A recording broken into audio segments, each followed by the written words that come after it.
buddies, Jacaro Toro here, and on this channel I focus on Australian Aborigines, their languages, cultures, history, and so on.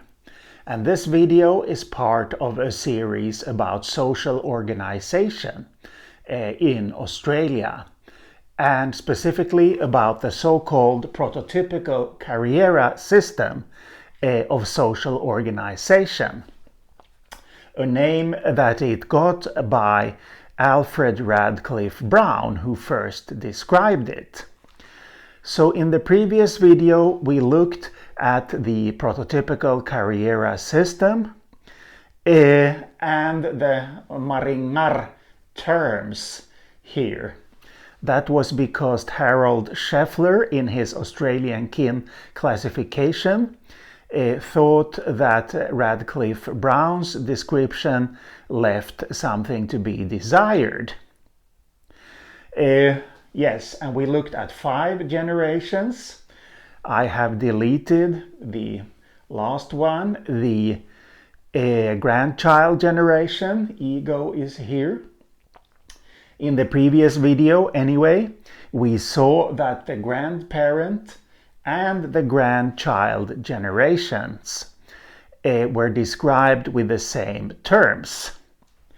So we have parallel grandparent and cross grandparent, and the same terms were used for grandchildren. Now, I would like to mention a few differences from this state of affairs here in the Kariera tribe and in their system.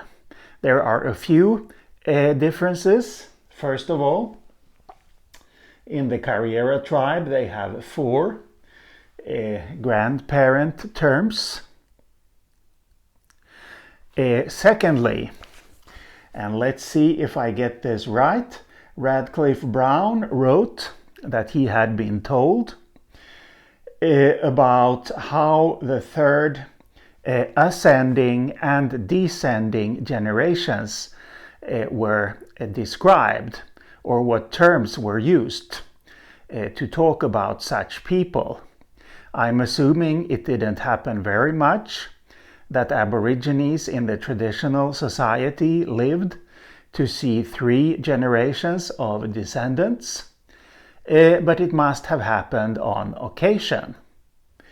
Anyway, Radcliffe Brown wrote that all kin of the third ascending generation, so let's say we have someone down here, 1, 2, 3, third ascending generation, may be designated by first descending generation terms.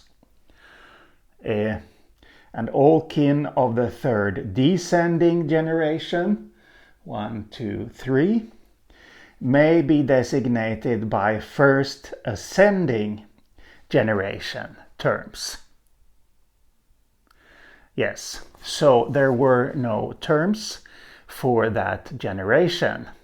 Possibly because, well, they probably didn't live to see 3 generations of descendants very often, as I said.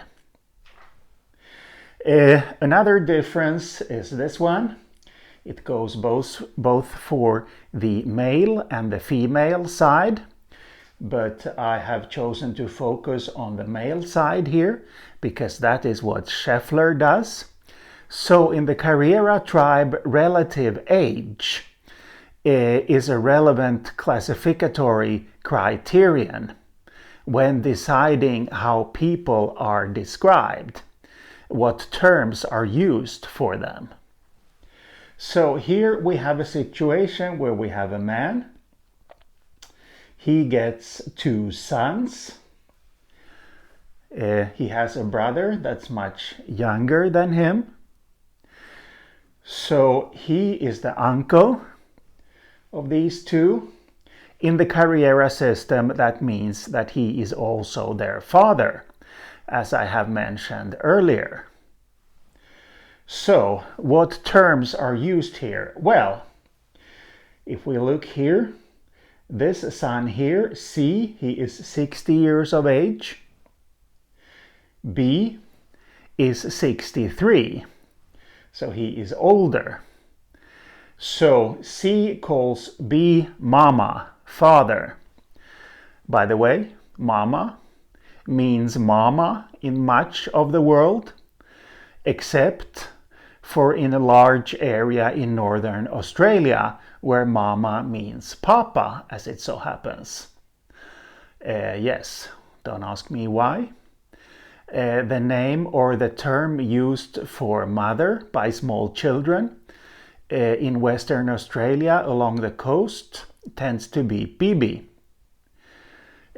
Yes, so anyway, C calls B mama and B calls C mainga, son. But the older son here, A, he is 65. So he is older than his uncle. That means that he calls his uncle mainga, son. And the uncle calls his nephew mama, father. Yes. Now the question for me is that I'm asking myself is how much of the complexity of this system should we go into in these videos? I don't know, but I think I will leave it at that for now. But as you know, I will be back. So, see you later.